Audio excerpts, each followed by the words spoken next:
Amin. Terima kasih, Tante Juanita. Baik, untuk melanjutkan pembahasan kita, mungkin pembahasan hari ini menjadi pembahasan terakhir untuk Ka'bah, dan saya akan kembali untuk melihat sehubungan dengan bacaan-bacaan kita yang sudah jatuh di pasal yang ke-16 mengenai pemberontakan Korah, Datan, dan Abiram. Saya akan bahas ini berikut,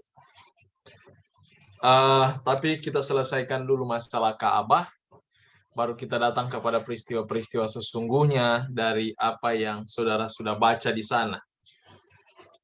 Nah, untuk Ka'bah yang terakhir, instrumen terakhir, karena kita sudah bahas mengenai instrumen Ka'bah yang mulai dari pelatarannya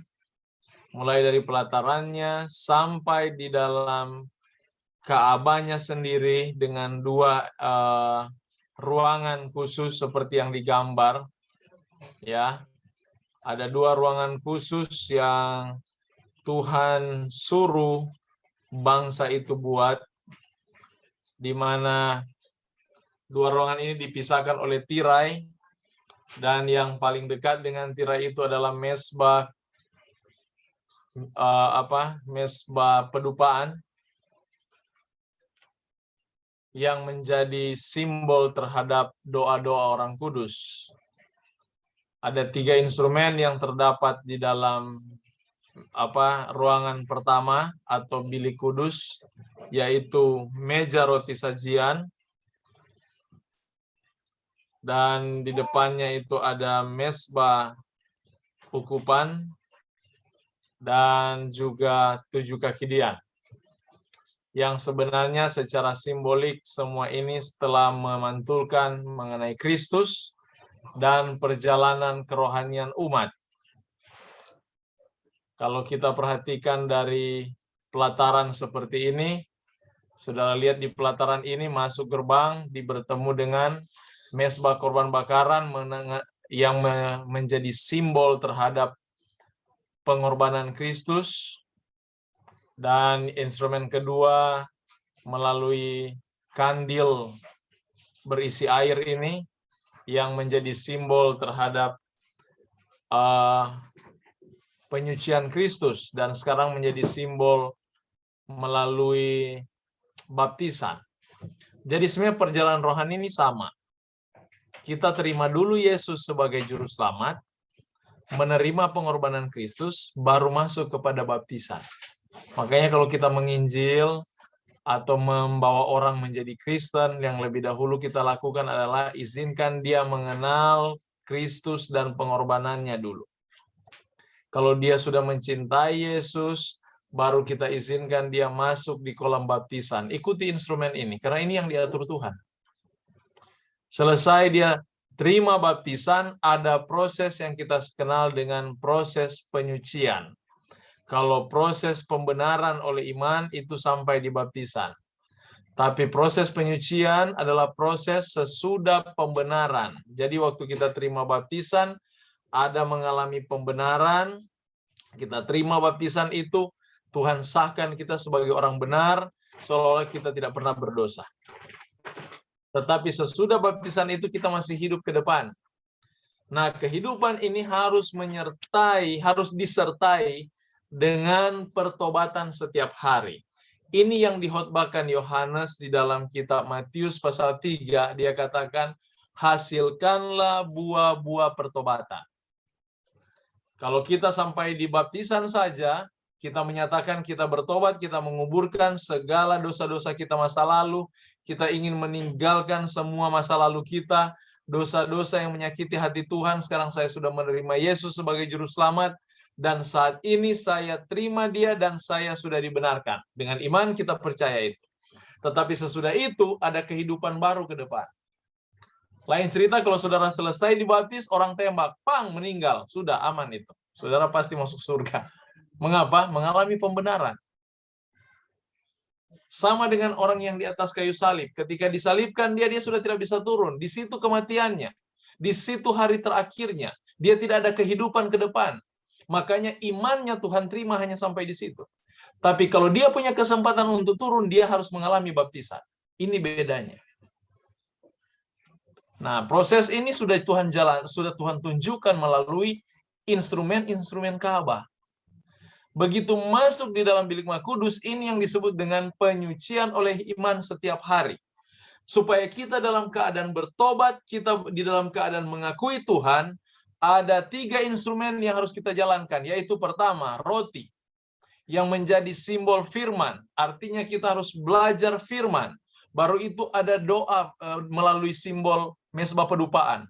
Harus ada doa. Dan 7 kaki dian, engkau adalah milik Allah, engkau adalah terang dunia.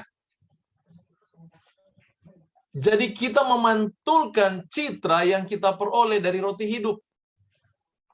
Yang disertai dengan doa-doa.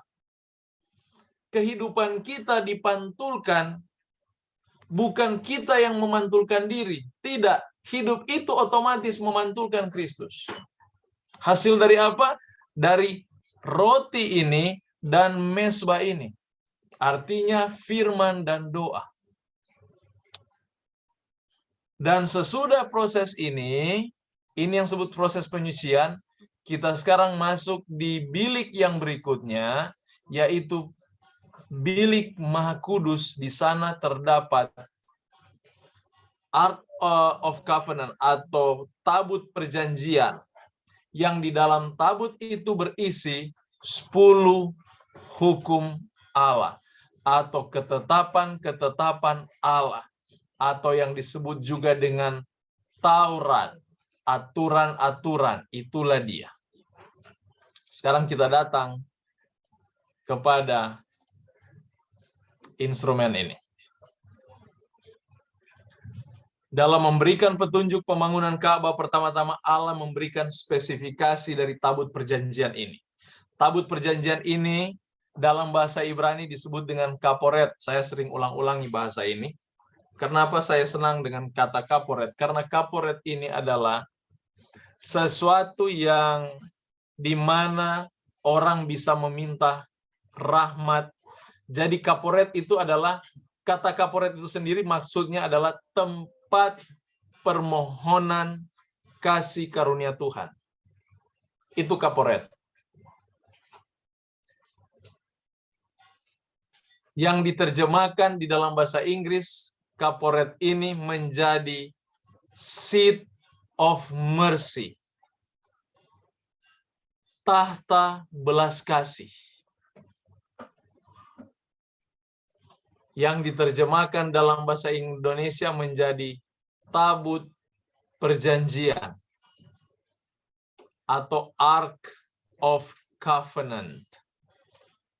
Nah, di dalam tabut perjanjian atau seat of mercy, tahta kemurahan atau kaporet bahasa Ibraninya, yaitu tempat permohonan belas kasih ilahi. Di dalam tabut ini ada 10 hukum Tuhan.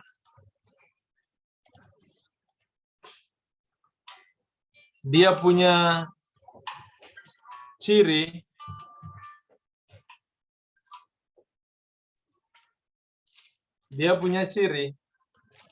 Tuhan suruh buat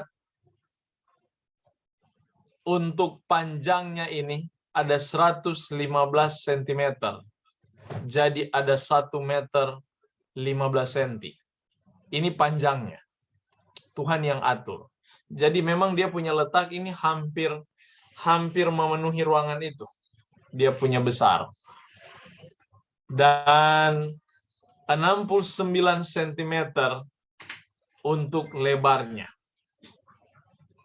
Sementara tingginya juga sama, 69 cm.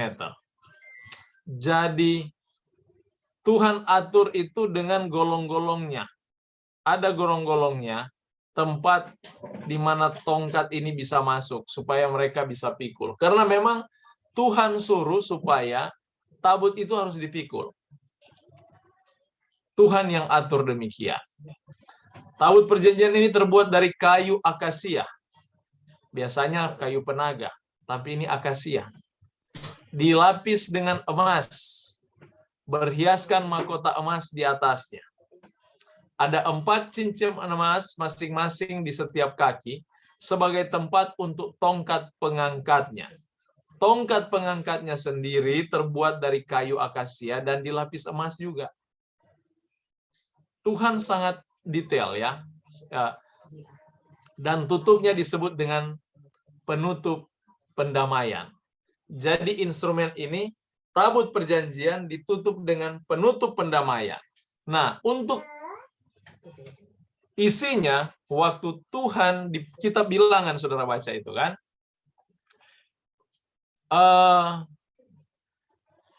karena masalah kepemimpinan, bangsa berontak, dan akhirnya Tuhan suruh supaya mau lihat mana siapa yang Tuhan pilih untuk menjadi pemimpin. Dan dalam cerita itu, akhirnya kelihatan tongkat siapa yang berbunga, yaitu tongkat Harun. Dari itu menjadi kenang-kenangan. Sama dengan mana, roti itu. Tuhan suruh Musa masukkan 1 buli roti di dalam buli-buli itu, dan 3 instrumen ini dimasukkan di dalam tabut perjanjian ini. Mengapa? Semua ini adalah intinya sebagai peringatan. Tongkat Harun memperingatkan bangsa Israel apa yang mereka lakukan kepada pemimpin yang Tuhan pilih. Di mana Tuhan telah bertindak untuk menyatakan siapa pemimpin yang Tuhan pilih dan siapa yang bukan. Karena mereka waktu itu, mereka gila jabatan. Senang untuk dihormati. Padahal mereka tidak mengerti bahwa di dalam hal kerohanian, kehormatan itu lain dari apa yang ditawarkan dunia. Dalam hal kerohanian, kehormatan itu adalah hamba. Pekerjaan hamba. Namun di dalam kepemimpinan dunia, kehormatan itu sebagai pekerjaan orang hebat, atasan yang suka memerintah. Ini dalam pikiran mereka. Akhirnya mereka minta supaya tunjukkan siapa yang benar. Dan Tuhan nyatakan lewat tongkat Harun. Dan itu dimasukkan di dalam tabut perjanjian. Yang kedua, mengenai tabut isinya yaitu mana. Buli-buli yang berisi mana. Namun, ini hanya satu perjanjian juga untuk mengingatkan bangsa Israel bahwa sepanjang perjalanan mereka yang begitu panas dan susah, Tuhan pelihara mereka dengan makan mana. Roti sorga ini. Jadi ini semua peringatan. Dan yang terakhir 10 hukum 2 loh batu. Ingat, 2 loh batu ini yang dimasukkan di dalam tabut perjanjian bukan lagi loh batu yang Tuhan buat sendiri. Kalau saudara perhatikan, loh batu yang Tuhan tulis itu sebenarnya dia tulis di batu pualam warna biru, mengkilat.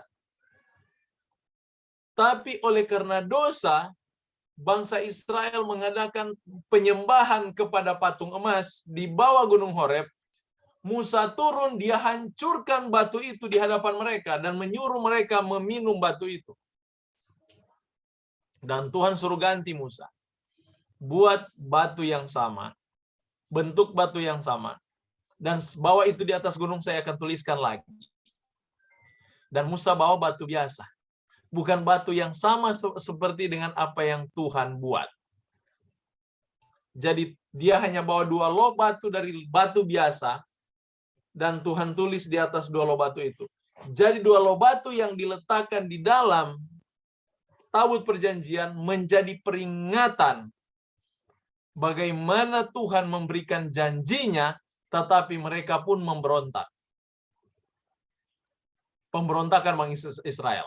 Dengan kesimpulan, kalau kita perhatikan, 3 instrumen yang ada di dalam tabut perjanjian ini adalah instrumen di mana mengingatkan bangsa Israel, mereka selalu melawan Tuhan. Tetapi anugerah Tuhan yang maha pengasih, maha pengampun itu tidak akan pernah berhenti. Saudara lihat, 3 peringatan ini sebenarnya adalah peringatan di mana bangsa Israel itu berontak. Masalah mana mereka berontak, masalah roti sorga. Masalah tongkat Harun, mereka berontak mengenai kepemimpinan. Masalah loh batu, sekarang bukan batu aslinya lagi. Karena mereka berontak di bawah gunung Horeb. Tetapi dengan tulisan tangan Tuhan menulis hukum-hukum itu menjadi perjanjian. Dengan pemberontakan mereka, Tuhan berjanji, aku akan buat engkau menjadi penurut. Bayangkan ini. Di tengah-tengah pemberontakan, anugerah Allah bisa merubah pemberontak menjadi orang baik. Sebenarnya makna utama di dalam 3 instrumen ini yang Tuhan tunjukkan.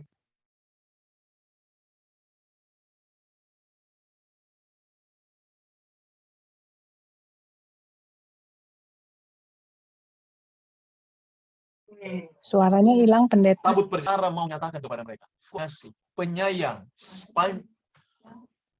tes. Ini sudah bisa? Sudah.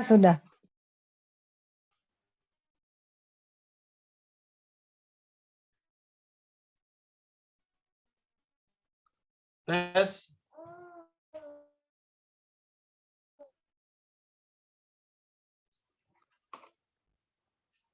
Putus. Jangan memperingatkan yang maha pun. Dia tetap memberikan perjanjian ini. Makanya perhatikan ketika Tuhan tulis mengenai perjanjian itu, dia katakan kepada bangsa ini. Perhatikan dalam kitab Ulangan pasal yang ke-5. Ulangan pasal 5, dia katakan kepada bangsa ini.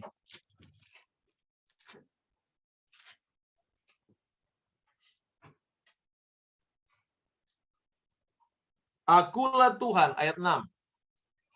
Akulah Tuhan Allahmu yang membawa engkau keluar dari tanah Mesir, dari tempat perbudakan.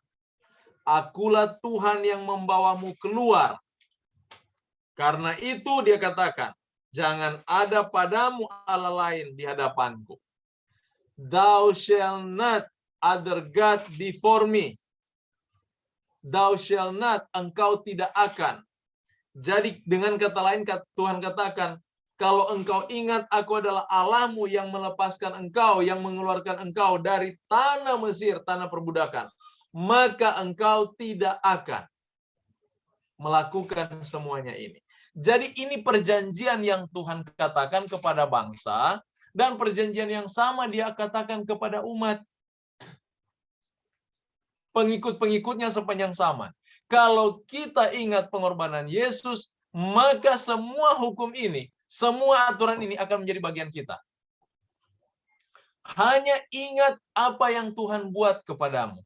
Makanya saudara umat Tuhan yang saya kasihi, perhatikan penginjilan yang Yesus ajarkan. Di dalam kitab Matius, ketika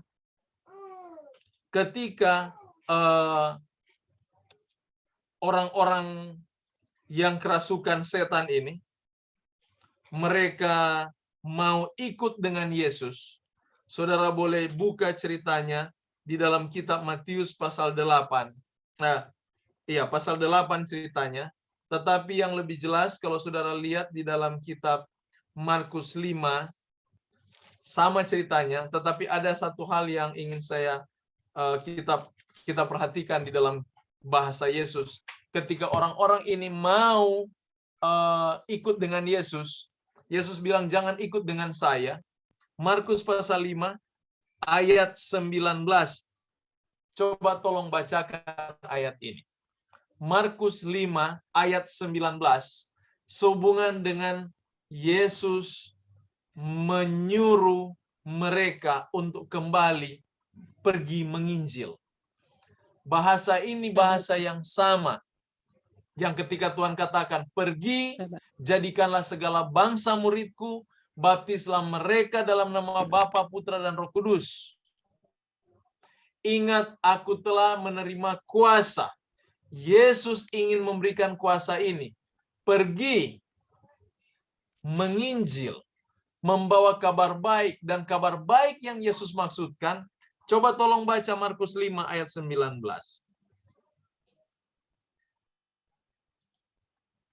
Saya baca, Pak, ya.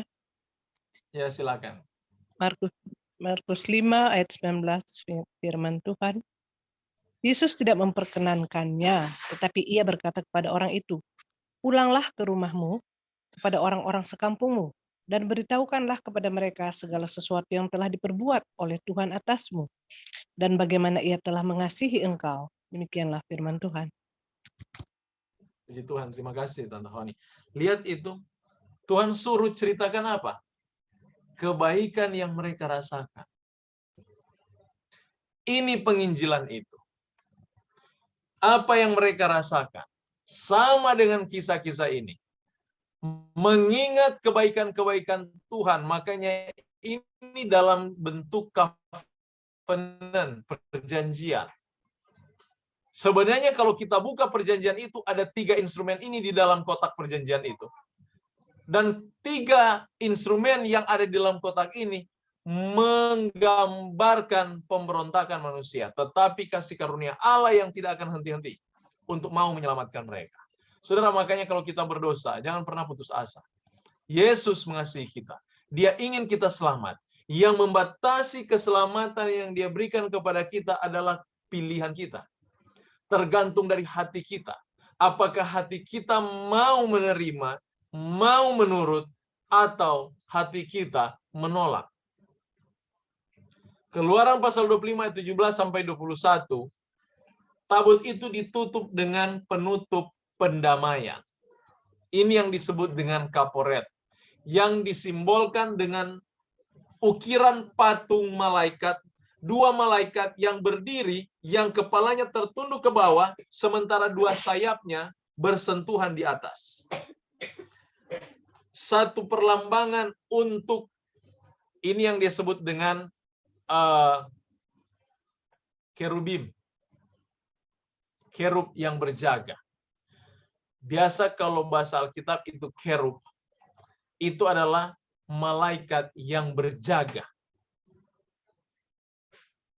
Serafim, pasukan malaikat yang membantu pekerjaan ilahi. Dan para malaikat yang lain adalah penduduk-penduduk sorga. Tapi untuk serafim dan juga kerubim, ini berbeda. Serafim ini pembantu-pembantu Tuhan. Maksudnya pelayan-pelayan yang melayani Allah di tahtanya. Tetapi untuk kerub, kalau saudara baca kerub, itu adalah malaikat yang berjaga. Contoh kerub yang Tuhan letakkan di Eden, itu kerub yang menjaga tanaman Eden.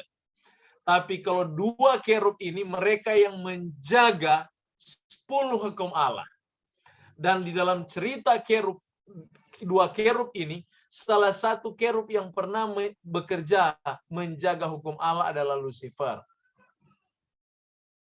Dan yang kedua, Gabriel. Jadi 2 kerub ini yang menjadi simbol. Makanya ketika Yesus, Tuhan menyuruh Musa ukirkan 2 kerub, saudara bayangkan waktu Lucifer, setan, dia lihat patung 2 ini. Dia membayangkan peristiwa tempat dia dulu. Walaupun dia sudah berontak melawan Tuhan, saudara lihat Tuhan buat tempatnya menjadi tugu peringatan. Memperingatkan Lucifer ketika dia lihat tabut perjanjian itu, dia membayangkan posisi dia waktu di sorga. Sebagai kerub yang berjaga, menghadap ke bawah untuk menjaga 10 hukum Allah. Menjaga tahta kasih Allah. Itu fungsinya. Jadi setiap pelajaran kasih yang dia peroleh di dalam kekekalan, dialah makhluk pertama yang akan menyebarkan ke seluruh penduduk di alam semesta mengenai kasih Allah itu. Makanya pekerjaan dia setiap hari hanya melayani mengenai kasih Allah. Makanya di dalam kekekalan tidak tahu berapa ribu miliar tahun dia di sana sampai tiba dia murtad. Saya berpikir dia sudah bosan kali belajar kasih Allah. Yang akhirnya dia pikir terlalu baik ini Tuhan. Jadi walaupun saya berontak nggak mungkin saya dimarahi. Ini yang menjadi otak Lucifer. Saudara, hati-hati dalam gereja. Kalau ada orang terlalu baik dan saudara jadi Lucifer dalam gereja. Bukan sedikit Lucifer dalam gereja. Kalau ada orang-orang rohani yang hanya iya-iya, engge-engge, orang Jawa bilang ya. Enak-enak dia langsung, dia kan baik, nggak pernah marah. Jadi dia semena-mena lakukan apa yang dia mau lakukan dalam hati-hati. Kadang-kadang kita membawa hati Lucifer dalam gereja. Ada masa saudara akan dikeluarkan Tuhan. Karena itu Tuhan punya sumpah. Aku bersumpah dalam murkaku, mereka takkan masuk dalam hari penantianku.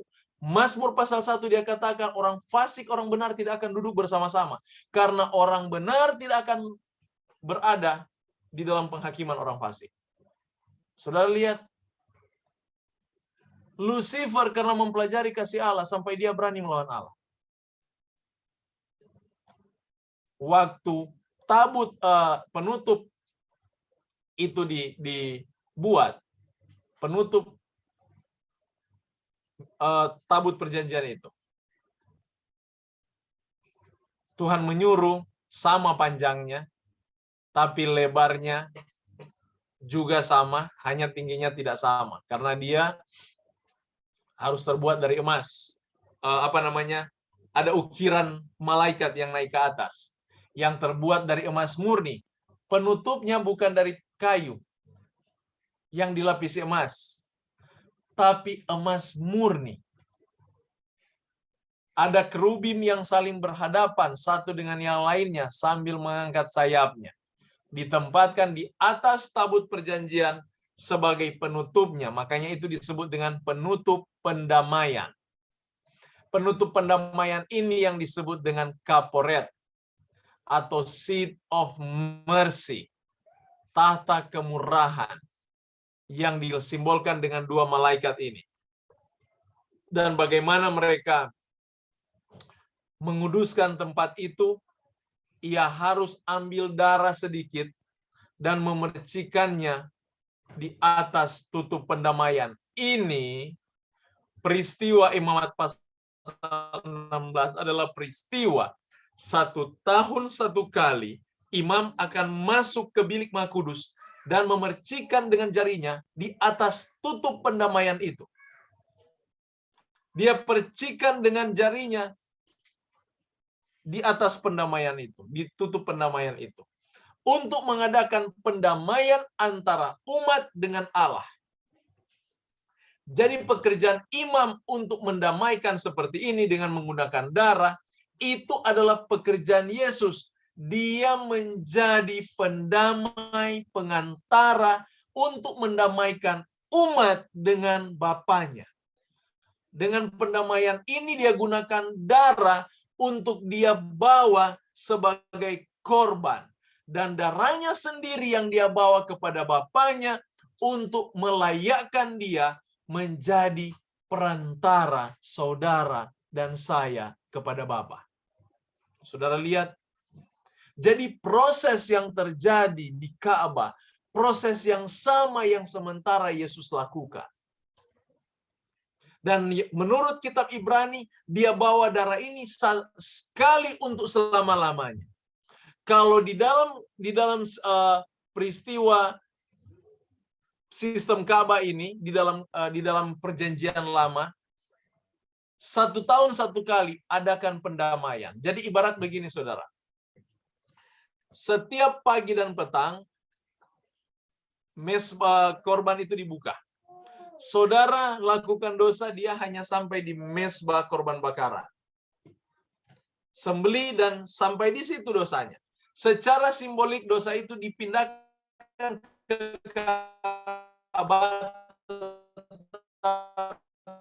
tapi hanya sampai di mezbah korban bakaran. Secara simbolik yang ada tertampung di mezbah ini itu dibawa imam 1 tahun 1 kali. Dan dia akan pikul pendamaian ini, dia percikan itu di atas tabut penutup pendamaian. Selesai dari situ, dia juga menyucikan mezbah ukupan dengan darah tadi. Dia percikan juga, dia siramkan di mezbah ukupan. Baru selesai itu dia keluar dan dia tumpangkan tangan ke kambing Asasel, menjadi simbol di mana semua dosa umat selama 1 tahun yang dititipkan di sistem Ka'bah ini secara simbolik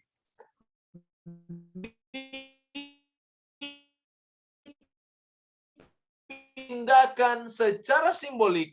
Peristiwa yang sama terjadi dengan kita. Selama kita saat ini mengakui dosa-dosa kita, selama Tuhan Yesus masih di bilik Maha Kudus, dia menjadi pengantara dosa-dosa yang kita sampaikan ke dia, dia masih tampung secara simbolik di atas. Karena mengapa? Semua dosa itu dicatat. Jadi catatan itu masih ada sama dia. Kapan penyelesaiannya?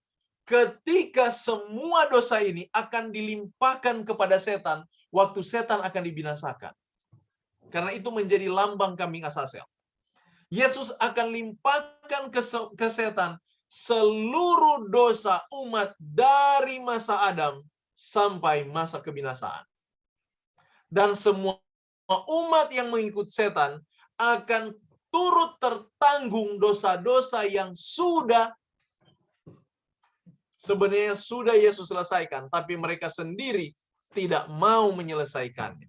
Makanya sebenarnya kebinasaan orang-orang jahat di akhir zaman bukan karena masalah dosa, tetapi sekali lagi saya katakan, kebinasaan mereka oleh karena mereka melalaikan anugerah Allah yang dapat menyelamatkan itu.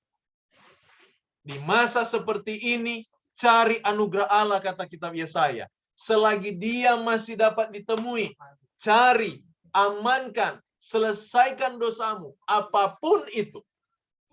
Karena ada satu masa di mana dosa itu tidak ada lagi perantaranya. Yesus akan menyelesaikan pekerjaannya di bilik Maha Kudus. Sama dengan imam, ada masanya dia keluar dari bilik Maha Kudus, dia tinggalkan masa pendamaian itu, dan dia limpahkan segala dosa itu secara simbolik ke Asasel. Kambing Asasel ini. Dan Tuhan lakukan hal yang sama. Jadi saudara, selama kita berdoa minta pengampunan dosa itu ibaratnya masih ditampung di sana karena masih tercatat di sana. Masalah dosa masih ada. Tapi ada masa di mana Tuhan akan selesaikan segala dosa. Tidak ada satu titik dosa lagi di atas dunia ini. Dan itu Tuhan akan lakukan pada kali yang ketiga. Sesudah kedatangan kedua. Kedatangan kedua dia akan jemput umatnya. Dia menghargai doa-doa mereka. Ini ibarat Yesus masih di bilik bilik kudus. Dia menghargai doa-doa mereka. Ingat saudara, tidak ada satu doa yang Tuhan tidak hargai. Terlebih doa untuk keselamatan orang lain.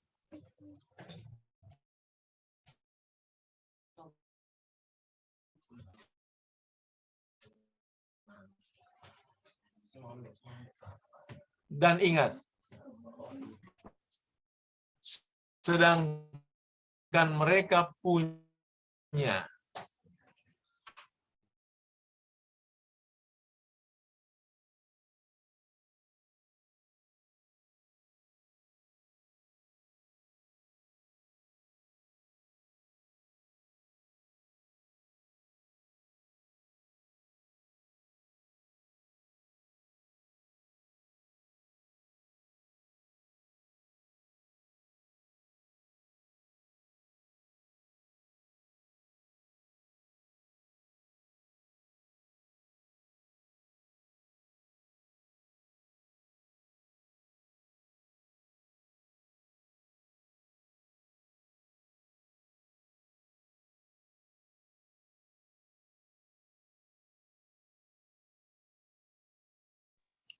Pendeta hilang ya?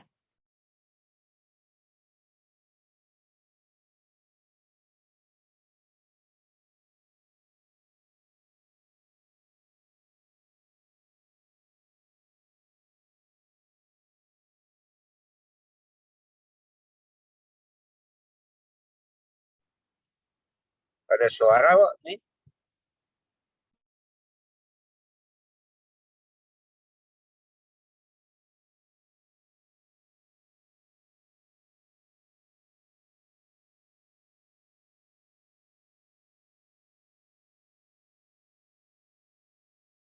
Pendeta freeze kayaknya.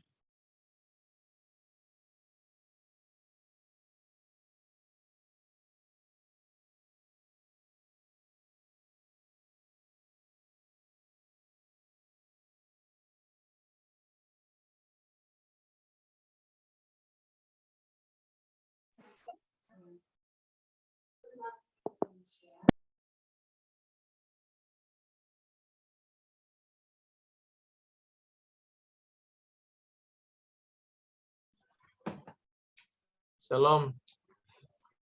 Minta maaf ini terlempar lagi. Baik, kita kembali ke pembahasan tadi.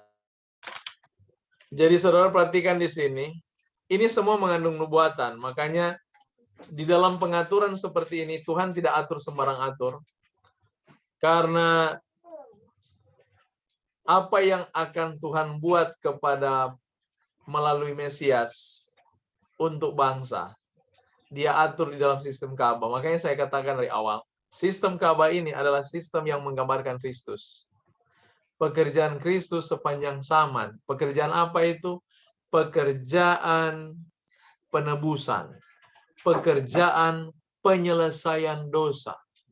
Pekerjaan untuk menuntun umat dipersiapkan bagi kerajaannya. Pekerjaan penyelamatan. Ini Ka'bah. Dan waktu Tuhan atur mereka ini, perhatikan, untuk bagian timur, yang paling depan dekat dengan gerbang Ka'bah, Dia suruh yang berkemah di sana adalah kaum Yehuda.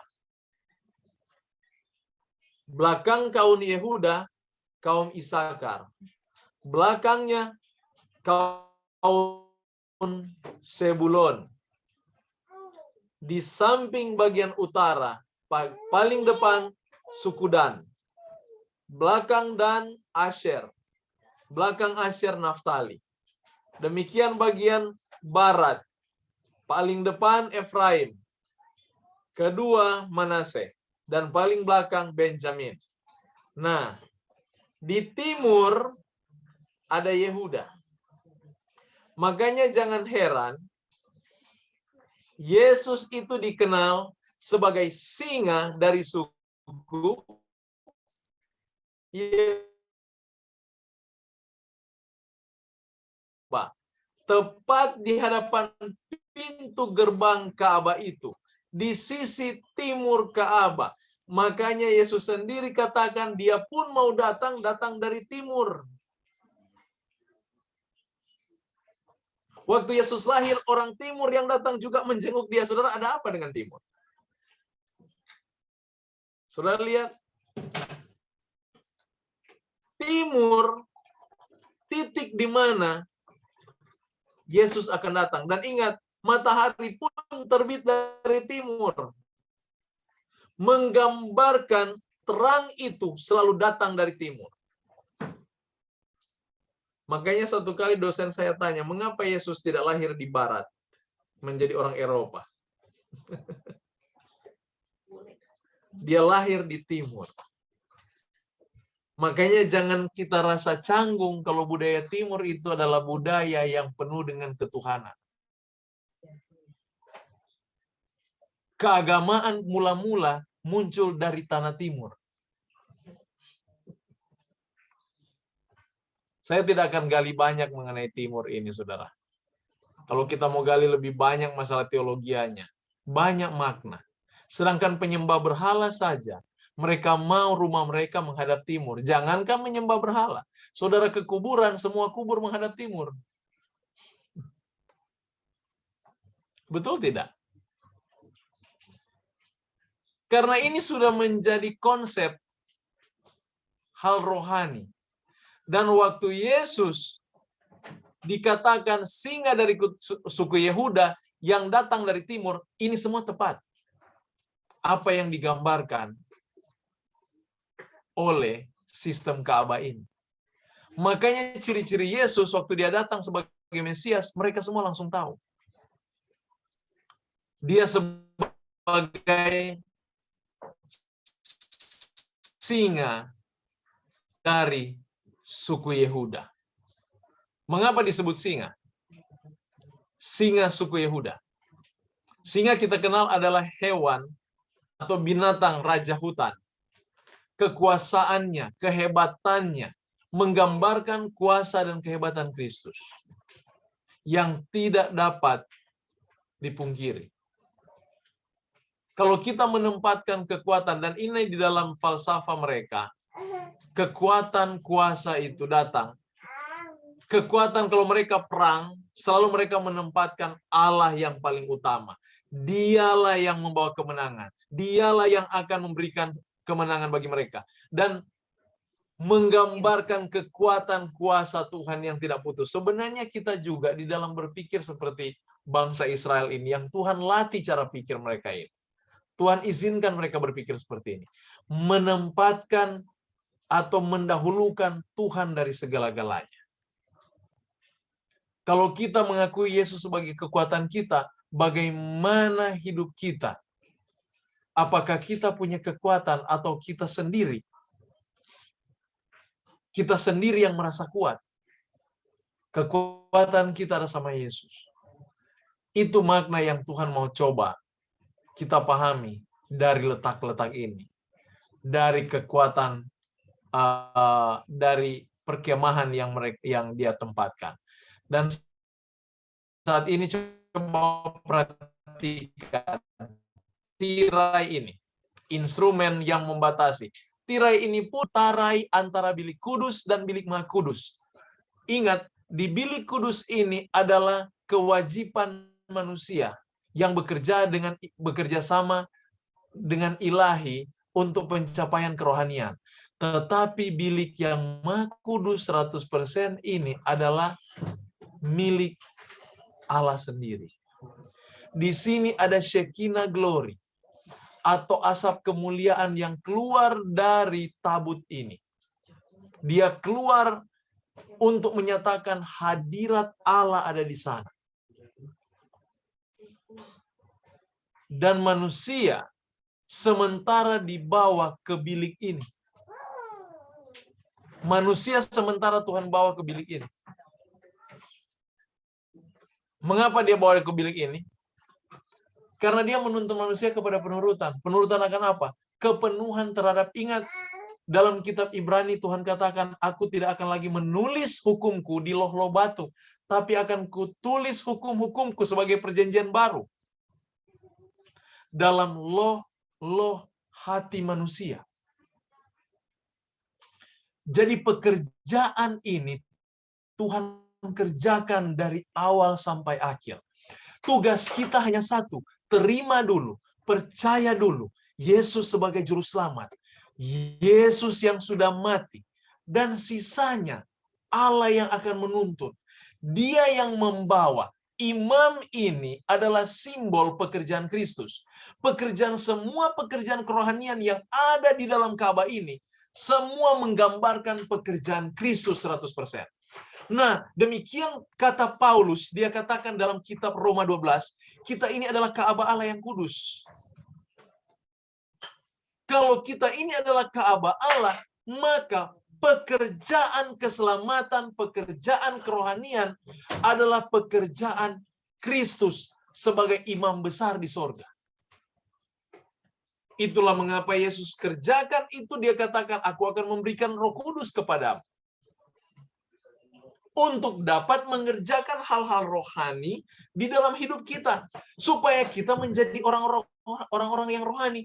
Makanya adalah pembohong kalau dia katakan dia orang Kristen, pengikut Kristus, tetapi hidupnya tidak memantulkan kerohanian. Dia adalah seorang pembohong. Karena orang pengikut Kristus, tubuhnya dikuasai oleh Roh Kristus.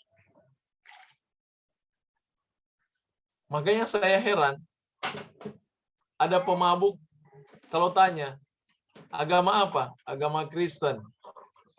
Tapi lagi mabuk, saudara. Teman saya lagi merokok, agama apa? Kristen. Saudara lihat. Ini kebohongan yang sementara mereka lakukan. Tidak ada pengikut Kristus seperti itu. Pengikut Kristus adalah meletakkan seluruh tubuh Ka'bah Allah ini untuk kemuliaannya, karena di sini dia bekerja. Ka'bah ini dari awal, dari pelataran sampai di dalam, semua adalah usaha pekerjaan ilahi. Sampai dengan tirai ini menjadi simbol perantaran Kristus. Ketika mereka datang untuk menyembah Tuhan, dia katakan, it should be with subdued and reverence heart. Kalau datang di hadapan Tuhan, orang-orang Israel waktu masa pendamaian ini, sementara imam ada di bilik Maha Kudus, mereka datang menyembah Allah dengan, dia katakan, with subdued hearts and reverence heart.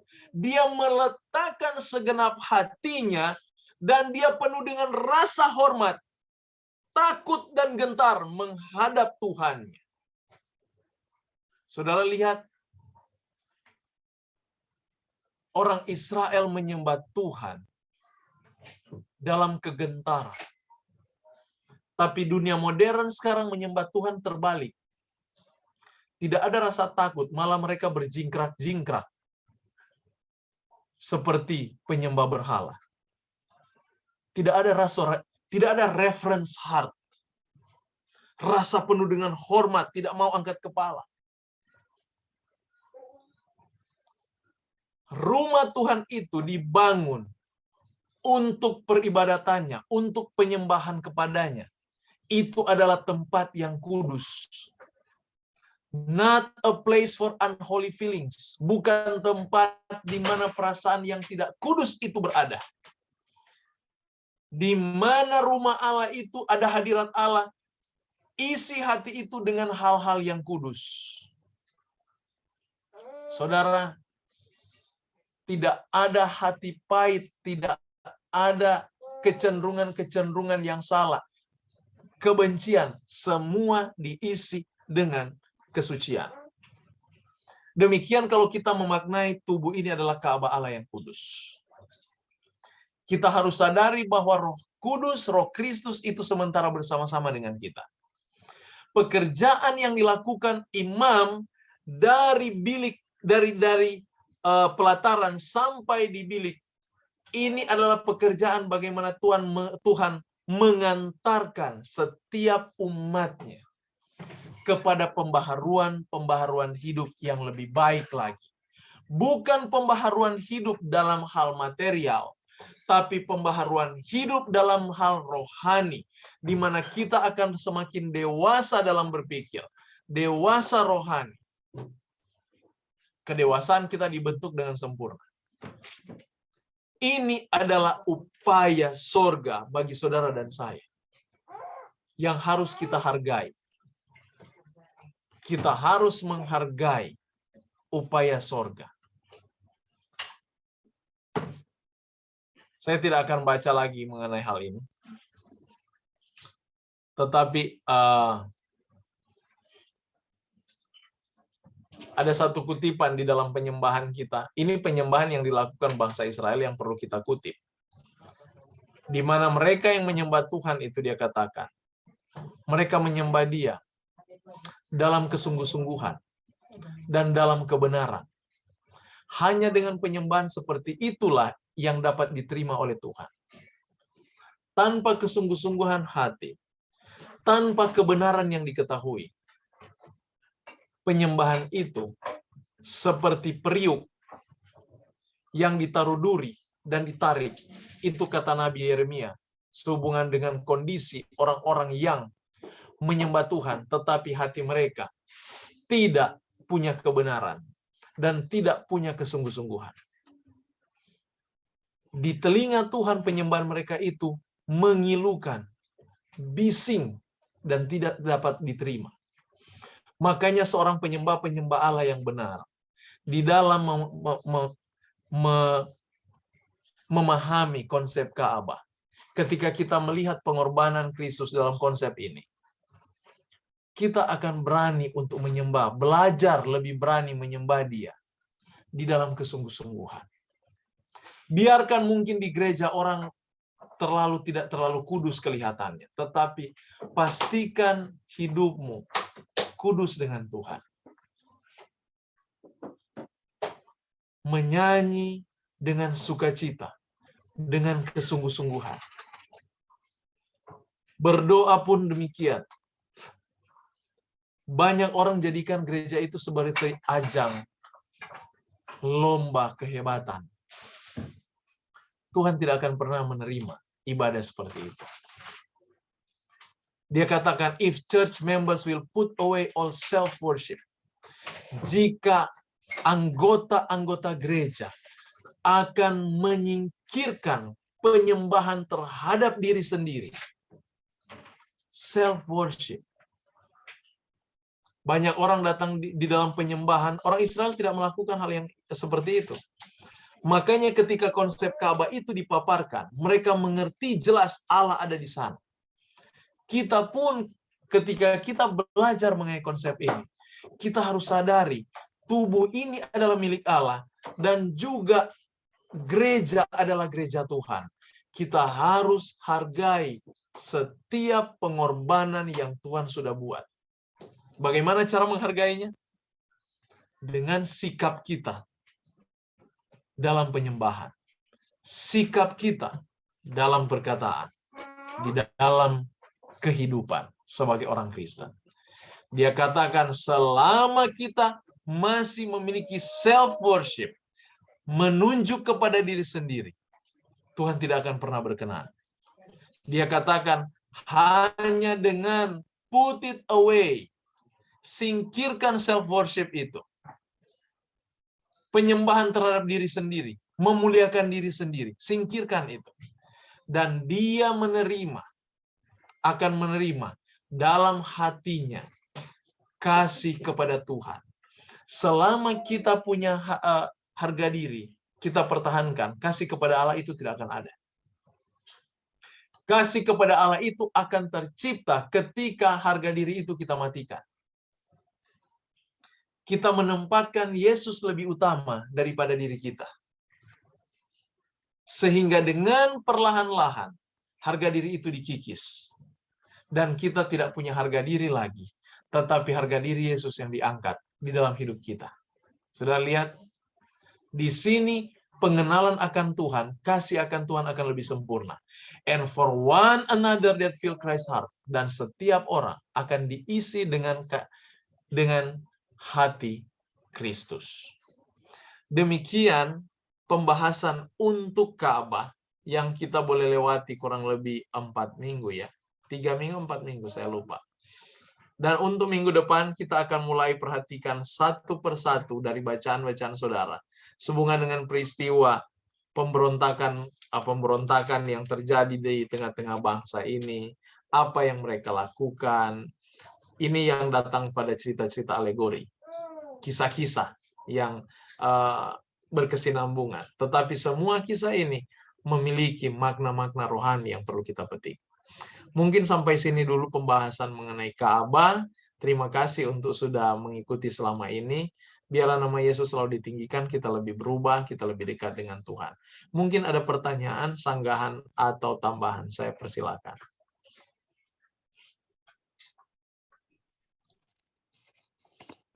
Saya ingin bertanya, Pak Pendeta. Silakan, Pak Gibson. Iya, maaf, saya tidak buka kamera. Beginilah keadaan saya, walaupun ada foto yang dilihat saat ini, kalau dalam keadaan di kursi roda. Yang saya tanyakan, kalau Lucifer tadi menjaga 10 hukum Allah sampai mungkin miliaran tahun, itu kenapa harus dijaga ya? Padahal bukan ada lagi yang jahat pada saat itu. Yang jahat itu kan hanya Lucifer. Itu mungkin pertanyaan saya, Pak Pendeta. Terima kasih. Bagus ini analisa Pak Gibson ya. Maksud menjaga dari semua kerub, dia bukan menjaga dari kejahatan, tetapi mempertanggungjawabkan tugas itu kepadanya. Itu maksud kata menjaga. Mempertanggungjawabkan tugas itu kepadanya. Tugas yang mana? Tugas di mana kasih Allah yang harus dia sampaikan ke seluruh alam semesta. Sama dengan ketika kerub itu menjaga Taman Eden. Di kitab Kejadian kan, Tuhan meletakkan kerub yang menaungi. Itu maksudnya tanggung jawabnya untuk menjaga, tanggung jawab kerub itu terhadap Taman Eden itu. Jadi untuk kata menjaga itu lebih kepada tanggung jawabnya. Itu masalahnya. Itu maksudnya. Tanggung jawabnya. Jadi memang tidak ada orang jahat, tidak ada siapa apa yang mau dijaga di sana. Tidak, tapi maksud Tuhan dia memiliki pekerjaan khusus. Sama dengan kalau di gereja ada syamas, ada penatua. Apa fungsi mereka? Menjaga doktrin supaya tidak diselewengkan. Jadi tugas mereka adalah membawakan doktrin-doktrin yang benar, menceritakan mengenai kasih Kristus. Itu tugas mereka. Menjaga kebenaran itu. Supaya mungkin tidak ada orang yang selewengkan. Karena ada di tengah-tengah orang berdosa ya. Tapi kalau di sorga tidak ada orang berdosa. Makanya menjaga itu lebih terbatas kepada pertanggungjawaban. Untuk membawa kabar baik dari tahta itu kepada seluruh alam semesta. Itu yang bisa saya jawab Pak Gibson sehubungan dengan kata menjaga. Ka'bah itu di dalam Alkitab memang ada tulisan tentang Ka'bah, Pak. Saya lihat kayaknya ada saya dapatkan kalimat Ka'bah itu. Oh iya, memang. Oh iya. Sebenarnya dia namanya di dalam Alkitab selalu kalau di dalam dia selalu di Alkitab kita diterjemahkan kemah pertemuan. Kemah. Kata kemah yang muncul kan? Tidak ada kata Ka'bah. Tapi mengapa kata Ka'bah? Itu bahasa yang diindonesiakan. Ka'bah yang datang dari kata kadosh atau kadesh. Biasanya Ka'bah itu orang saudara kita yang menggunakannya. Iya. Iya. Tapi ingat, itu dipetik dari bahasa Arab. Bahasa Arab dengan bahasa Ibrani adalah bahasa kakak beradik, ibarat Indonesia dengan Malaysia. Mirip bahasanya. Makanya kalau bahasa Ibrani katakan itu Kadesh, bahasa mereka mungkin Ka'bah. Dan kita terjemahkan Indonesia juga Ka'bah. Oke, terima kasih Pak. Iya, sama-sama Pak Gibson. Terima kasih. Bagus Saya ini. mau bertanya. Ya, silakan.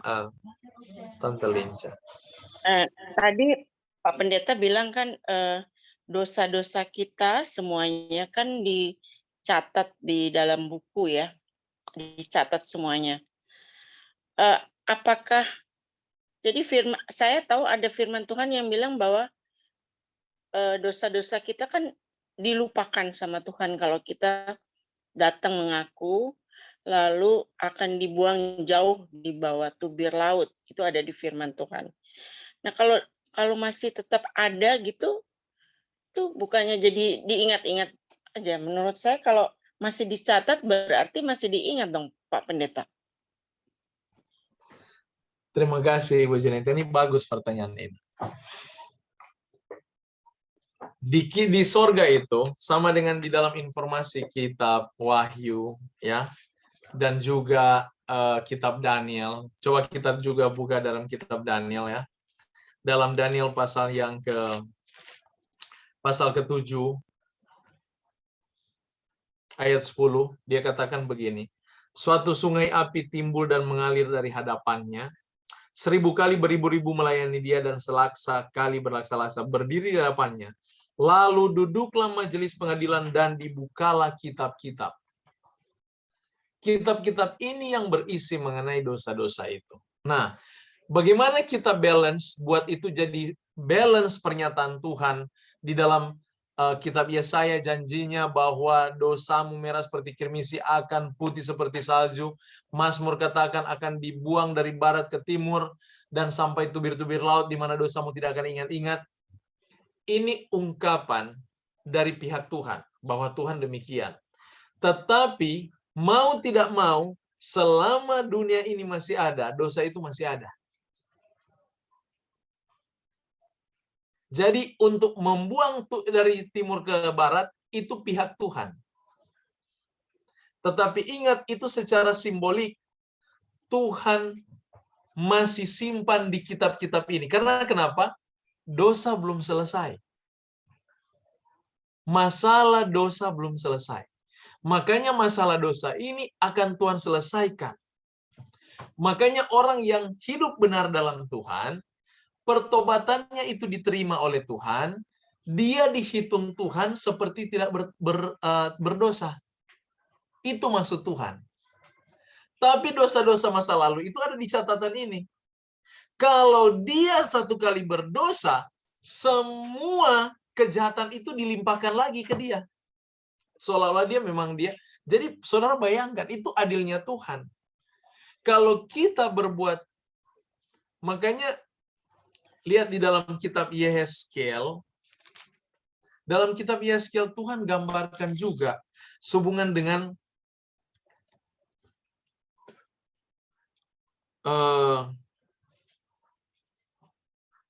coba buka Yehezkiel pasal 33.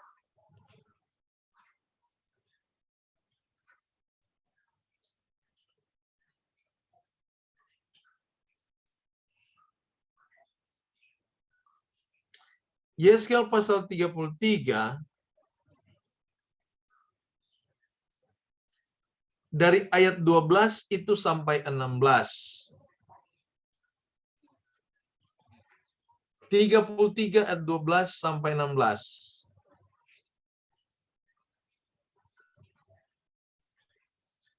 Sebenarnya satu pasal ini dia menggambarkan bagaimana sifat Tuhan dalam hal dosa. Saudara boleh baca sendiri, saya hanya mau terangkan di sini. Di dalam Yehezkiel pasal 33 ini. Jadi contoh begini. Saya bertobat, Tuhan tidak ingat lagi dosa saya. Itu dia katakan. Ayat 16 kan, semua dosa di perbuatannya tidak akan diingat-ingat lagi. Ia sudah melakukan keadilan kebenaran. Tidak diingat-ingat lagi.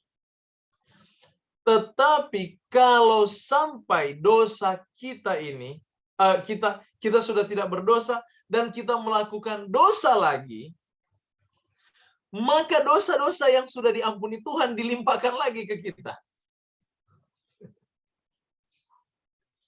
Ini maksudnya. Bukan Tuhan ingat-ingat, tidak. Tetapi masalah dosa itu belum selesai. Jadi makanya kalau orang, saat ini kan ada 3 kitab di sorga. Kitab peringatan, kitab kematian, dan kitab kehidupan. Di dalam kitab peringatan, semua kebenaran, semua kesalahan, itu dicatat di sana. Kapan kita bertobat, pertobatan kita diterima Tuhan atau tidak, itu dicatat di sana. Nah, ketika kita mati, Tuhan sortir. Kalau ada satu dosa yang tidak diselesaikan, semua dosa-dosa yang pernah dia lakukan, itu dicatat, disalin ke buku kematian. Jadi namanya langsung ada di atas. Dihitung Tuhan seolah-olah dia tidak pernah bertobat. Sebaliknya dengan orang benar. Waktu Tuhan lihat di buku peringatan ini, Tuhan lihat di kitab peringatan bahwa kita telah bertobat, semua pertobatan kita diterima Tuhan. Tidak ada celah sampai mati. Tuhan tulis semua kebaikan-kebaikan yang pernah kita lakukan. Semua dia catat lagi. Dipindahkan semua kebaikan-kebaikan itu disalin di kitab kehidupan. Seolah-olah kita tidak pernah melakukan kesalahan. Lihat itu. Itu keadilannya Tuhan. Jadi kalau saat ini ada di mana catatan kita? Masih ada di sorga. Karena dosa belum selesai. Nanti Tuhan datang, dia selesaikan masalah dosa itu, di mana semua itu tadi secara simbolik dilimpahkan ke setan dan dilimpahkan kepada pengikut-pengikutnya. Dilimpahkan kembali. Makanya orang-orang yang akan mati dalam dosa, yang tidak pernah bertobat, mereka kehilangan anugerah Tuhan. Mereka mati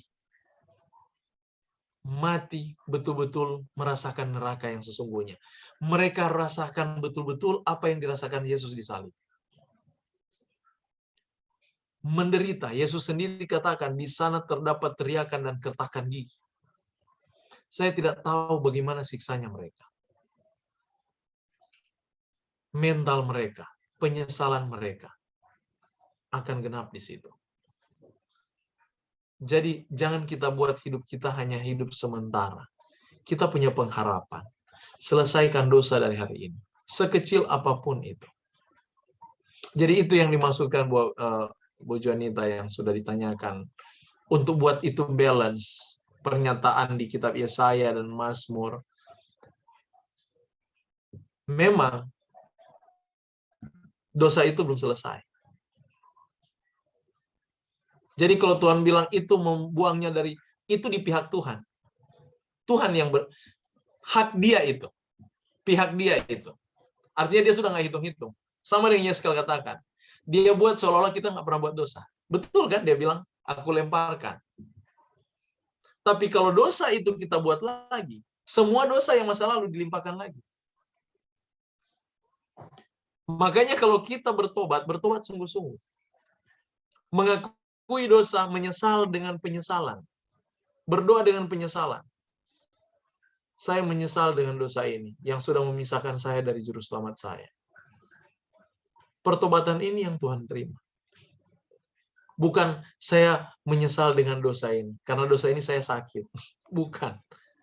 Tuhan mau kita menyesal, bukan karena dosa itu membuat kita sakit. Bukan menyesal dengan sakit itu. Aduh, Tuhan cambuk saya. Makanya karena banyak dosa saya jadi miskin. Bukan itu pertobatan yang benar. Pertobatan yang benar di hadapan Tuhan, kita menyesali keterpisahan kita dengan Yesus. Kita menyesali Yesus sudah mati dan pengorbanannya. Jadi akhirnya kalau penyesalan seperti ini karena kita menyesal karena cinta sama Tuhan, akhirnya kita nggak mau lagi buat dosa. Karena kita menyesal dengan cinta. Lihat Petrus. Dia menyesal dengan apa yang dia lakukan kepada Tuhannya. Sampai akhirnya dia katakan, aku kalau Tuhan mati kepala di atas, saya mati kepala di bawah. Saya tidak layak baginya. Artinya bukan dia takut dengan penghukuman. Bukan dia takut dengan penganiayaan. Tapi dia takut dia terpisah dari Tuhannya. Itu pertobatan yang Tuhan terima. Karena berdasarkan cintanya kepada Tuhan. Makanya orang Kristen itu yang harus kita lebih dalami adalah kasih kepada Yesus. Harus itu yang kita dalami. Supaya waktu kita bertobat berdasarkan makna dan pikiran yang benar. Banyak orang bertobat tidak pernah diterima pertobatan mereka. Mengapa? Karena mereka menyesal, bukan menyesal atas dosa yang mereka lakukan terhadap juru selamat itu. Tetapi mereka menyesal akibat dari dosa yang mereka peroleh. Entah itu akibatnya mereka jadi susah, mereka jadi miskin, mereka sakit. Yang sebenarnya kalau kita, orang Kristen yang dewasa kekristenannya, Dia tidak pusing dengan sakitnya. Dia akan katakan, Tuhan, walaupun saya tidak sembuh, saya mati. Saya tahu sakit ini karena dosa saya, tapi Tuhan janganlah Engkau beranjak dari saya. Artinya dia abaikan kondisi fisiknya, dia terima akibatnya, tetapi dia rindu bersama Yesus. Tuhan terima itu. Ingat murid yang disalib itu? Tuhan. Dia katakan kepada sahabatnya, kita memang layak terima ini. Tetapi orang ini tidak bersalah. Dan dia langsung lanjut. Tuhan, ingat aku. Ingatlah akan aku. Dia menerima kesalahan, dia menerima konsekuensi dosa, dia tidak rasa takut. Tetapi dia butuh juru selamat. Dia mengingat apa yang harus dia lakukan, karena dia sudah belajar mencintai Yesus sejak perjalanannya dari pengadilan Pilatus. Dia sudah mempelajari karakter Yesus di sana. Perjalanan pikul salib bersama-sama lewat Dolorosa. Mereka bersama-sama, dia melihat ini bukan tipe orang jahat. Wajahnya tenang, lemah lembut, dan dia dengar doa-doa pengampunan dari Yesus. Telinganya menjadi saksi atas apa yang Yesus lakukan.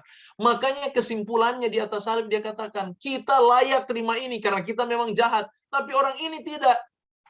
Dia lawan temannya. Pertobatan itu yang Tuhan terima. Makanya supaya Tuhan buang dosa kita jauh-jauh, kita harus bertobat dengan hal yang benar. Bertobat dengan cara itu. Berdasarkan cinta kepada Tuhan. Bukan berdasarkan takut, sakit, takut hilang harta, takut segalanya. Itu namanya cinta diri itu. Kalau kita sampai begitu. Oke, mungkin itu yang bisa saya tambahkan dari pertanyaan Ibu Juanita. Semoga kita diberkati dari hal pengetahuan Ya, terima kasih Pak Pendeta. ini dalam pengetahuan kebenaran ya. Makasih Tante Juanita. Jadi ini bukan apa namanya kesimpulan akhir. Saudara juga boleh ambil referensi dari pendeta-pendeta lain mungkin atau buku-buku yang saudara baca. Saya hanya dapat menjawab sejauh yang bisa saya mengerti.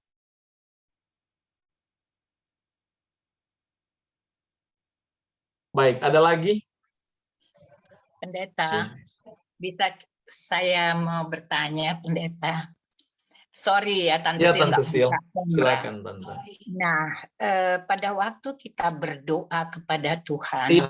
kita kan, Apa, Tante? saya sering dengar dan saya sendiri sering lakukan, seperti ampunilah kesalahan kami, baik sengaja, ya, ataupun tidak sengaja. Nah, yang tidak sengaja ini, ya, yang sengaja adalah dosa-dosa yang kita tahu dosa dan kita lakukan. Tetapi ada yang tidak sengaja di pikiran saya itu dosa-dosa yang saya tidak sengaja lakukan gitu. Nah, itu tapi di mata Tuhan itu mungkin dosa. Nah, itu bagaimana, Pendeta? Apakah ada such a thing yang mengatakan bahwa ada dosa-dosa yang saya tidak sadar bahwa itu dosa?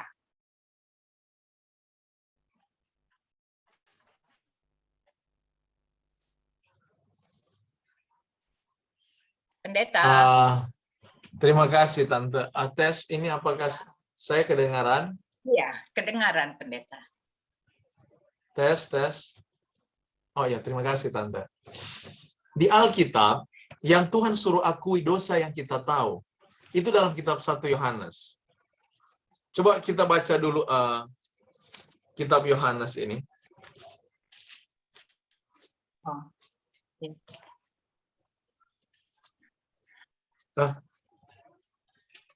1 Yohanes pasal 2 ayat 1 ayat 9.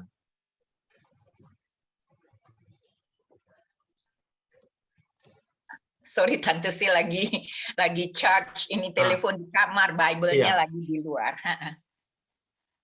1 Yohanes 1 ayat 9 dia katakan begini. Jika kita mengaku dosa kita, yang Tuhan suruh mengaku dosa kita. Oke. Artinya kita harus kenali dosa kita itu apa. Oke. Kan dosa kita kenal dong. Iya kan? Jadi yang Tuhan perhitungkan dosa yang kita tahu. Bukan dosa yang kita tidak tahu. Karena kalau dosa yang kita tidak tahu, apa yang Tuhan mau perhitungkan di situ? Kita tidak tahu. Sama dengan ujian. Dia tidak belajar. Masa guru mau hitungkan sesuatu yang dia tidak pelajari, yang dia tidak tahu, yang tidak pernah diajarkan? Tidak akan pernah itu. Jadi Tuhan mau kita akui dosa yang kita tahu, dosa yang kita kenal. Itu ayat itu katakan. Jadi kadang-kadang kalau kita suka berdoa, Tuhan ampuni dosa yang saya sengaja dan tidak sengaja. Sedangkan ungkapan ini kadang-kadang saya rasa geli, Tante, kalau saya dengar ada orang berdoa demikian. Saya kira itu salah tuh, dosa sengaja ya dosa. Iya, dosa yang disengaja, kok dosa itu dirancang ya? Dirancang. Yang sengaja berbuat dosa. Iya. Jadi Dosa salah yang dong ya, salah memang. Namanya kita berdoa ampunilah dosa yang tidak sengaja, itu salah dong ya caranya. Sebenarnya kita langsung bilang dosanya apa. Langsung kita. Karena ungkapan 1 Yohanes 1 ayat 9, dia suruh kita mengatakan dosa kita. Oke. Bukan hanya katakan dosa yang sengaja dan tidak sengaja. Yang mana? Ya. Okay. Malu dong Pak Pendeta. Makanya pengakuan dosa jangan di meja makan. Maksud saya, ini kan kita sering ikutin United Prayer itu ya. Kalau di dalam pengakuan dosa, berarti kalau kita mengaku dosa di depan orang-orang kan ada yang malu, kita malu ungkapkan kan nggak bisa gitu loh. Jadi makanya saya nggak setuju ya kalau misalnya di umum gitu, di United Prayer itu di mana-mana kita ikut, kita mengaku dosa yang secara pribadi ya. Nggak boleh. Iya. Makanya lihat kalau di outreach ya kita United Pray hari Selasa. Yang saya suruh doakan mengaku dosa umum secara umat, bukan pribadi. Iya. Jadi dosa umat apa? Tuhan, mungkin karena kami umat yang tidak memperhatikan ketetapan-ketetapan-Mu. Jadi sehingga banyak orang berdosa kepadamu. Ini kan doa dosa-dosa umum yang dilakukan secara bersamaan. Itu yang perlu kita akui, mewakili. Jadi kita menjadi perantara, menjadi syafaat. Tapi kalau dosa pribadi, saya mau katakan di sini. Kalau di United Pray, jangan pernah katakan itu. Yeah. Karena dosa pribadi, Yesus katakan, masuk dalam kamarmu, kunci pintu. Iya. Betul. Oke. Yesus ajarkan itu sama kita. Makanya kalau kita di tempat-tempat umum, tidak ada pengakuan dosa di sana. Bereskan dosa secara pribadi di rumah. Itu kadang-kadang saya suka bercanda, saya katakan, kenapa di meja makan mengakui dosa? Tidak matching itu, bukan tempatnya kan. Banyak orang di meja makan, ini kayaknya seperti kebiasaan, tapi perlu dirubah orang Kristen. Jadi kita berdoa seperti hanya kebiasaan saja.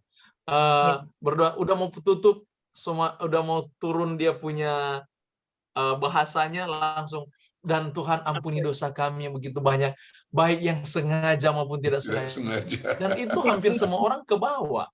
Iya, betul. Iya kan, Tante? Iya, benar. Iya. Ya, Tidak betul. sesuai dengan Alkitab tuh.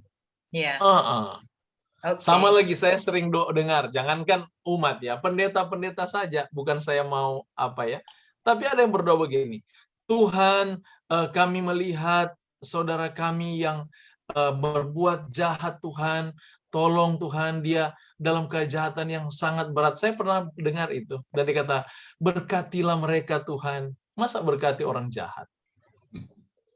Sebenarnya kita harus katakan, selamatkan mereka Tuhan. Makanya kalau kita berdoa dengan Tuhan, kita tahu menggunakan dengan akal, dengan kebenaran. Itu kan Tuhan katakan menyembah Allah dalam spirit, Benar. kebenaran, roh dan kebenaran. Iya. Jadi kita bicara itu benar. Makanya banyak orang berdoa, dia menghafal, bukan berdoa. Makanya kalau kita berdoa, kita tahu arah doa kita, apa yang kita mau bilang sama Tuhan. Iya. Makanya tidak bijak kalau kita berdoa cepat-cepat juga. Banyak orang suka berdoa cepat-cepat seperti dikejar anjing. Iya kan? Seperti dikejar dia, cepat-cepat dia. Dia sendiri nggak ngerti. Makanya Kalau kita doa makan ya, pendeta. apalagi kalau doa makan. Lapar, jadi kurang. Doa makan cepat banget. Cepat banget. Jangan. Kita berhadapan dengan Tuhan, kita sementara berbicara dengan Dia. Makanya kalau kita bicara langsung fokus. Tidak lagi ingat-ingat yang lain. Iya.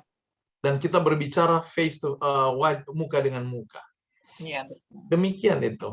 Iya Tante, makasih pertanyaannya. Ini memang bagus. Kita perlu ada perubahan orang Kristen. Yes, that's Jangan right. ikut-ikut. Iya. Thank you, pendeta. Sama-sama Tante Sil. Ya, Om Anoni, silakan. Pendeta James, maaf kalau salah. Melanjutkan yang pertanyaan Ibu Silvi, yang ampunilah dosa kami yang sengaja maupun tidak sengaja. Apakah si pribadi ini yang mengetahui diri sendiri, dia berbuat tidak sengaja. Contohnya ada orang cari, terus kita sadar bahwa kita salah, bilang aja enggak ada. Nah, mungkinkah dia mengetahui dia ada dosa sengaja dan dosa tidak sengaja? Sudah berdusta tuh. Iya, berdosa. Jadi dengan kata lain harus bilang itu. Karena itu yang dikatakan 1 Yohanes 1 ayat 9. Akui dosa kita, mengaku dosa kita. Jadi kita langsung katakan, Tuhan, saya sudah melakukan dosa kepadamu. Saya tadi berbohong. Iya. Langsung bilang itu berbohong itu. Saya secara pribadi juga kalau saya mengaku dosa ya sama Tuhan, saya diam dan saya ingat-ingat apa yang pernah saya lakukan. Dan harus bilang mendetail. Detail katakan. Jangan kita hanya bilang, Tuhan ampuni dosa saya. Tuhan tanya, dosa apa? Ingat waktu peristiwa Adam, apa Tuhan tanya? Mengapa kamu bersembunyi, Adam? Sama dengan kita. Tuhan investigasi dosanya. Karena Tuhan mau dia akui dosanya. Tuhan mau bedakan kita dengan setan. Setan tidak pernah mengakui dan menyesal dosa-dosanya. Dia hanya menyesal jabatannya sudah diturunkan. Tapi untuk dosa-dosanya, dia tidak pernah menyesal. Dia tidak pernah akui. Makanya lihat di peristiwa Legion, 2 orang gila yang kerasukan setan. Apa pernyataan mereka kepada Yesus? Mengapa kamu di sini? Kamu mau menghukum kami sebelum waktunya? Saudara, perhatikan bahasa mereka. Ini bahasa setan. Mereka tahu mereka dihukum, tapi mereka tidak pernah mengakui kalau mereka itu salah. Itu masalah. Jadi kalau mengakui dosa, akui dengan sungguh. Jangan hanya kita katakan ampuni dosa saya. Dosa yang mana? Terlalu banyak dosamu. Kalau Tuhan balas dari surga ya. Dosa yang mana, James? Terlalu banyak dosamu. Yang mana yang kamu mau akui? Yang mana yang mau dihapuskan? Tuhan itu mendetail. Makanya dalam pelajaran Kabal lihat 1 senti saja, sentimeter itu diperhitungkan Tuhan. Berani orang Israel lebihkan 1 inci, masalah itu. Sama dengan dosa. Di dalam sistem Ka'bah demikian Tuhan gambarkan, dosa itu jangan berikan kesempatan walaupun kecil. Akui dia sepenuhnya.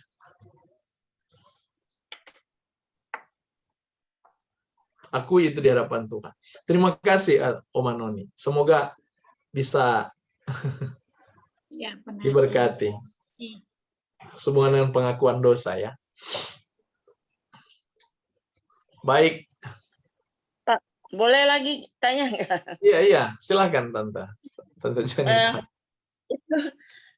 Kan itu tadi dibilang kan kita mesti mengakui apa yang kita perbuat ya.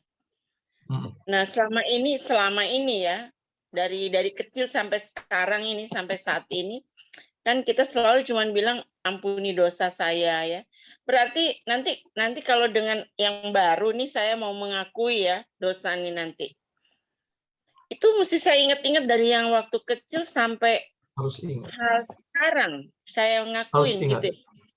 Hah? Harus ingat. Iya. Minta sama Tuhan, ingatkan. Kalau saya secara pribadi, kalau saya berdoa, saya bilang begini sama Tuhan. Dan ini pernah saya lakukan. Pertama kali saya buat sistem pengakuan seperti ini, karena waktu kami belajar ini, baru saya mengerti bahwa Tuhan itu detail. Jadi, saya mulai merenung. Saya berdoa begini, Tuhan, ingatkan kepada saya dosa-dosa yang belum saya bereskan sejak masa kecil saya. Dan saya diam. Tuhan ingatkan semua mendetail. Iya Tuhan, saya pernah buat ini Tuhan. Bayangkan sampai saya pernah ambil uang mama. Itu saya ingat. Teringat jelas. Yang akhirnya saya katakan, Tuhan benar. Dan akhirnya saya mulai akui satu persatu, terlalu banyak. Tapi saya harus akui semuanya. Sampai saya ingat ada pernah waktu SMP saya berhutang sama teman saya yang saya bilang mau ganti. Belum ganti. Waktu itu saya pinjam 5.000 rupiah. Yang akhirnya ketika saya selesai buat pengakuan itu, saya pergi bertemu dengan dia. Dan saya bilang, saya mau kembalikan 5.000 yang pernah saya pinjam dulu. Dan dia katakan, James, kalau sudah berbunga ini juta. Dia bercanda sama saya. Tetapi saya harus selesaikan itu. Karena dia bilang sudah tidak usah ambil. Jadi saya tidak. Tapi itu Tuhan ingatkan di dalam ingatan saya. Berarti itu masalah di sorga. Kan kita tidak tahu mana yang Tuhan catat. Kita tidak tahu yang malaikat catat. Untuk itu kita minta Roh Kudus kasih tahu itu. Supaya kita boleh selesaikan. Semua perbuatan apapun itu harus diselesaikan. Kalau banyak banget Pak Pendeta. Selesaikan, dosa kecil itu bisa menjadi masalah. Tapi harus. Kan kita kalau berhubungan dengan Tuhan pribadi, kan kita waktu kita mau buat apa lagi kalau bukan dengan dia. Iya kan? Jadi makanya itu Yesus katakan, masuk dan lengkapkan semuanya sama dia. Minta Roh Kudus untuk mengingatkan dan minta Roh Kudus untuk supaya kita mampu tidak melakukannya lagi. Ya. Harus itu yang kita minta. Ya. Jangan cuma minta-minta kasih ingat, tapi kita buat-buat lagi contoh ya. Itu yang makanya saya saja sampai sekarang, saya bukan orang sempurna. Kadang-kadang saya dengan ada dalam kondisi-kondisi tertentu, saya berpikir, saya mesti lakukan ini. Walaupun saya pikir itu dosa. Tapi begitu saya lakukan, ada penyesalan yang muncul di dalam hati. Dan penyesalan ini, itu adalah rangsangan Roh Kudus. Artinya Roh Kudus masih kasih ingat, James kamu salah. Jangan buat itu. Dan kadang-kadang saya, bukan kadang-kadang, seringkali saya menangis. Saya berdoa itu saya menangis, menyesal. Tuhan, saya menyesal dengan hal ini. Yang saya ingat yang dosa-dosa besar. Dan kita harus seperti itu. Artinya buka hati sama Tuhan. Dosa sekecil apapun itu, bukan dosa besar. Karena di hadapan Tuhan tidak ada dosa besar, dosa kecil. Semuanya dosa. Iya, Dan betul. Tuhan sifatnya menginvestigasi dosa. Dia tanya mendetail itu. Ini hebatnya Tuhan ya. Tapi saudara akan rasakan, saudara-saudara yang hadir malam hari ini, kita semua, Tante Foni, kita semua akan rasakan begitu kita, karena itu yang saya rasa, begitu selesai semua itu, hati itu kayak plong, 100%. Iya. Plong sekali. Dan akhirnya saya menyanyi sepanjang hari, menyanyi dengan Tuhan. Karena saya sudah rasa sudah amanlah saya. Keadaan saya sudah aman. Makanya seringkali kalau saya tahu ada orang benci saya berdoa untuk dia, Tuhan bagaimana cara supaya saya bisa berdamai dengan gelisah hati ini. Karena masih ada orang yang tidak suka sama saya. Contoh begini, hati itu akan lebih peka. Karena kita sudah berani lakukan hal itu. Kita sudah berani untuk mengakui dosa dengan tulus dan dengan sungguh. Akhirnya hati itu akan dipekakan. Tuhan akan buat hati itu lebih peka. Kira enak kalau duduk 2 jam hanya mengaku dosa? Lebih kali Pak Pendeta. Tapi Kalau kali apa- 1 hari. Apalagi hari. kalau Hari lebih. nggak- 1 bulan juga nggak selesai kali Pak Pendeta. Tapi enggak, Tante. Coba bangun subuh khusus ingat dosa. Dan mengakui itu sama Tuhan. Iya. Pokoknya semua yang bisa teringat ya. Jangan kita paksain yang nggak bisa kita ingat. Minta Tuhan ingatkan apa yang kita bisa ingat. Karena Tuhan yang akan buat itu. Pak Pendeta, kalau ada yang lupa nih, ini kan kita sudah berumur ya. Kan suka ada yang lupa-lupa. Yang baru-baru Kalau aja udah kita lupa udah Tante, aman. lupa. Kalau kita udah lupa, yang baru-baru aja kita suka kadang-kadang lupa. Nah, apalagi kalau ingat yang Lagi yang dulu, lama. yang lama-lama banget itu, berarti kalau kita nggak Kalau mengaku, masih tetap ada dong dosa kita ya. Kalau sudah lupa, sudah aman itu. Makanya itu yang saya bilang. Minta sama Tuhan dengan sungguh supaya Tuhan ingatkan. Dan kita percaya dengan doa kita. Kan saya minta Tuhan ingatkan. Jadi kalau Tuhan tidak ingatkan, nggak usah pusing. Itu urusan Tuhan. Saya ingat, saya akui yang saya ingat. Yang tidak ingat ngapain? Itu urusan Tuhan. Kan saya sudah bilang sama dia. Kita konsisten dalam doa. Tuhan akan mengerti itu. Karena memang dia demikian. Dia kan Allah yang demokrasi. Amin. Iya. Itu yang untungnya Tuhan kita. Dia orangnya demokrasi. Dan dia pengasih. Dia mengerti keterbatasan kita. Makanya kalau kita berdoa, kita bijak-bijak bilang sama Tuhan. Tuhan ingatkan yang saya sudah lupa. Jadi kalau kita masih ingat, saya begitu kalau berdoa masalahnya, kalau saya mengaku dosa. Jadi kalau nggak keingat, udah berarti udah aman itu. Saya kan mau mengaku yang saya ingat.